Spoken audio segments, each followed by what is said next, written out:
They mocked the old black man they arrested, blind to the power he held. By day's end, he'd preside over their downfall in court, exposing their cruelty for all to see. What happened next shocked everyone. But let's start from the beginning. The precinct's radio buzzed with static as Officers Daniels and Cooper finished their coffee, leaning lazily against their patrol car. It was shaping up to be another uneventful day, or so they thought. Then came the call. Suspicious male, possible loitering near courthouse steps. Black male, elderly. Investigate. Daniels snorted. Probably some guy looking for spare change. Let's wrap this up quick. Minutes later, they arrived to find Isaiah Green sitting calmly on a bench near the courthouse, a leather-bound notebook open in his lap. The man's appearance, dignified but humble, dressed in a neatly pressed shirt and weathered slacks, didn't match the typical image of trouble. "Sir," Daniels began, his tone laced with faux politeness, "you got a reason to be hanging around here?" Isaiah glanced up, his calm gaze unwavering. "Enjoying the day. Last I checked, that's not a crime." Cooper chuckled, circling behind Isaiah. "Not yet, old-timer. But you fit the profile of someone we'd like to know more about. Got ID?" Isaiah slowly closed his notebook and stood, his full height almost eye-level with Daniels. "And what profile is that, officer? The one where sitting quietly is grounds for suspicion." "Don't get smart," Cooper snapped, stepping closer. "We don't like attitude." Daniels smirked. "You've got plenty of questions, Pops. You'll get to ask them downtown. Hands where I can see them." Isaiah didn't resist. He extended his hands calmly, his voice steady. "You boys sure you want to play it this way?" Cooper grabbed Isaiah's notebook, flipping it open. "What's this, your life story? Who are you writing to, Santa Claus?" Isaiah's expression remained unreadable. Not Santa. Maybe someone who cares about justice. You'll figure it out soon enough. The ride back to the precinct was filled with Daniels and Cooper's jokes at Isaiah's expense, each one bolder than the last.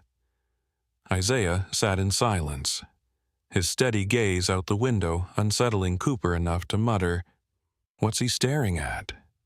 By the time they reached the station, Daniels swaggered out of the car, gesturing to a desk sergeant. "Found this guy loitering by the courthouse, probably casing the place for something." Isaiah turned, his voice even but firm. "You might want to rethink that narrative before this day is over."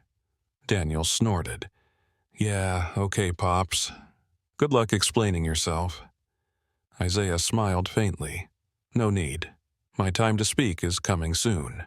Isaiah's footsteps echoed through the courthouse lobby as he was escorted by a bailiff, his expression calm despite the situation. Daniels and Cooper leaned against the entrance, still snickering. "Bet the judge sends him straight back to us," Daniels muttered. "He looks like the type to fold under pressure." Isaiah paused at the courtroom doors, glancing over his shoulder. "Pressure reveals character, son. Keep that in mind." The officers exchanged confused looks but shrugged it off, their amusement intact. Inside, the courtroom buzzed with activity. The seats were filled with jurors, lawyers, and reporters scribbling notes. But as the session began, all eyes shifted to the bench. The courtroom fell silent as the judge walked in, his robe billowing behind him. Daniels and Cooper froze in their tracks, jaws slack. There, seated at the bench with quiet authority, was Isaiah Green, no longer the frail old man they'd mocked, but the presiding juror. His voice rang clear as he addressed the court. "Today, we convene to examine serious allegations of misconduct within the police department."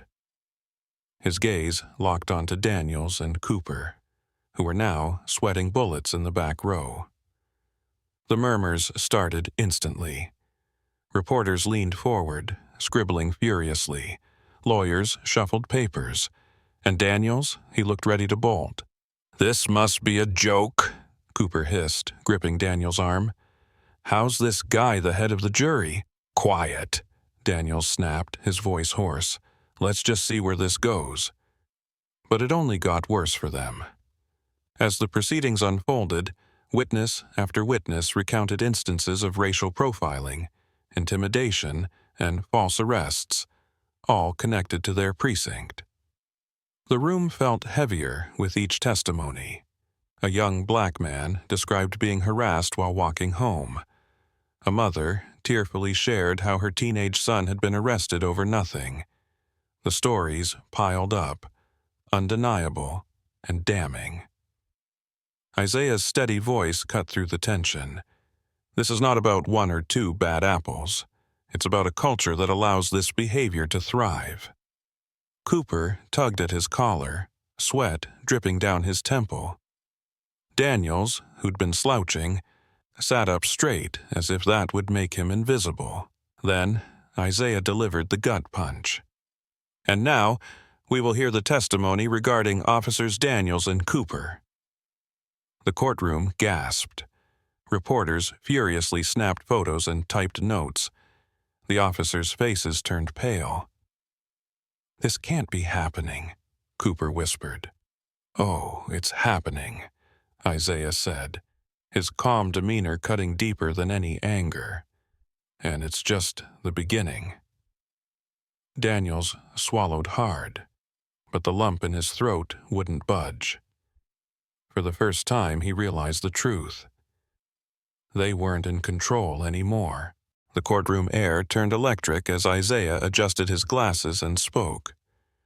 "Officers Daniels and Cooper, your actions on this case have been brought to our attention, along with other allegations. Let's get to the facts." Daniels and Cooper stiffened, exchanging panicked glances. "This can't be happening," Cooper muttered under his breath. "Quiet," Daniels hissed. "Don't make it worse." The first witness stepped forward, a college student with a bandaged hand. He recounted how Daniels and Cooper had stopped him while he was jogging through a park, accusing him of acting suspicious and roughing him up during the arrest. "They said I fit the description," the young man testified, his voice steady despite the tremble in his hands. "But all I had on me was a water bottle." The jury murmured, and Isaiah's voice rang out. "This case wasn't just mishandled. It's a textbook example of bias. Officers, do you deny this?" Cooper looked ready to speak, but Daniels shot him a warning glance. "No comment," Daniels muttered, his voice tight. Then came the second witness, a retired teacher who described being pulled over for a broken taillight. "They called me names, searched my car without cause, and left me humiliated on the side of the road," she said, her voice cracking with emotion. Reporters scribbled furiously. The weight of the testimonies hung in the room, building a case as solid as stone. Isaiah's next words hit like a hammer. "Officers, these aren't isolated incidents. They reflect a pattern of behavior that undermines trust in law enforcement. And today, that trust is on trial." Daniels broke his silence. "This is a circus. You can't just take their word over ours." Isaiah's calm demeanor didn't falter. "This isn't about taking sides, Officer Daniels. It's about evidence, and I've got more." The next slide projected on the courtroom screen was the officer's body cam footage, unedited, raw, and undeniable. The video showed Daniels laughing as he frisked the jogger. "What's the rush, kid? Got somewhere to be?" Cooper loomed over the young man, cracking his knuckles. Gasps echoed through the room. Another clip followed, Cooper yanking open the teacher's car door. "What are you hiding in here, Grandma?"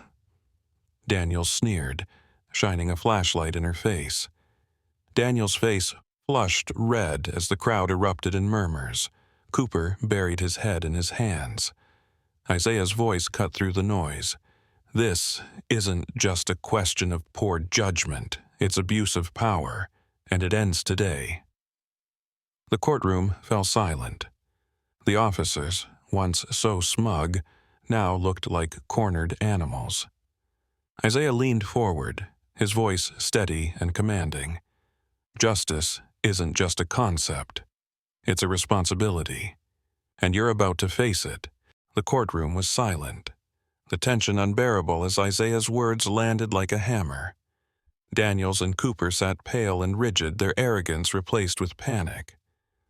"This is a joke," Daniels blurted, his voice shaky. "You're making us out to be criminals for doing our jobs." Isaiah's gaze didn't waver. "Your job is to protect and serve, not intimidate and oppress. Let's hear more about how well you've done it." The door opened, and Mariah Jenkins, a poised journalist, entered. She carried a thick folder of evidence, complaints dismissed, witness statements ignored, and a damning email exchange between the two officers joking about targeting minorities. "These are not isolated incidents," Mariah stated. "They reveal a disturbing pattern of behavior that's gone unchecked for too long." Cooper buried his face in his hands, while Daniels stared at the table, his jaw tight. The jury listened intently as Isaiah summarized the case. No badge excuses abuse. Today, justice demands accountability. The verdict came swiftly. Suspension, a full investigation, and pending criminal charges for both officers. The courtroom erupted in whispers as Daniels and Cooper were escorted out, faces pale with shock. Outside, Isaiah faced a sea of reporters. "This isn't about revenge," he said. "It's about truth. Justice doesn't favor power. It serves the people. And no one is above the law." As the cameras flashed, Isaiah's calm authority resonated.